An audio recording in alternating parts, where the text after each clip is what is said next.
నిత్య నైవేద్య సేవకు శాశ్వత సహకారం యార్లగడ్డ వెంకట రాంబాబు స్వర్ణ కుమారి దంపతులు. హనుమాన్ జంక్షన్, జనవరి 28. బాపులపాడు మండలం రంగయ్య అప్పారావుపేట గ్రామంలో వేంచేసి ఉన్న శ్రీ కోదండ రామస్వామి దేవస్థానానికి యార్లగడ్డ వెంకట రాంబాబు, స్వర్ణ కుమారి దంపతులు శాశ్వత కైంకర్యదాతలుగా ముందుకు వచ్చి భక్తుల మన్ననలు పొందుతున్నారు.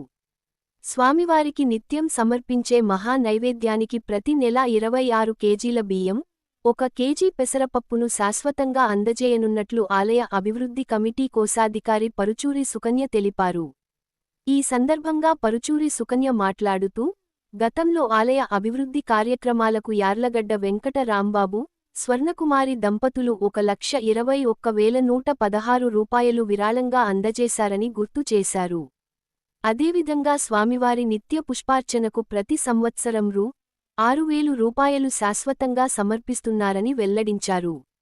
అలాగే వారి తండ్రి కీర్తిశేషులు యార్లగడ్డ నాగేశ్వరరావు స్వామివారి ఆలయంలో మూల విరాట్ విగ్రహాలను సమర్పించడం విశేషమని తెలిపారు.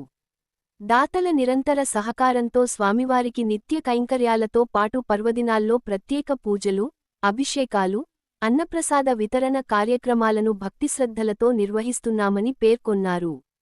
భక్తుల సహకారంతో దేవస్థానం మరింత అభివృద్ధి చెందుతుండటం ఆనందకరమని ఆలయ కమిటీ సభ్యులు హర్షం వ్యక్తం చేశారు.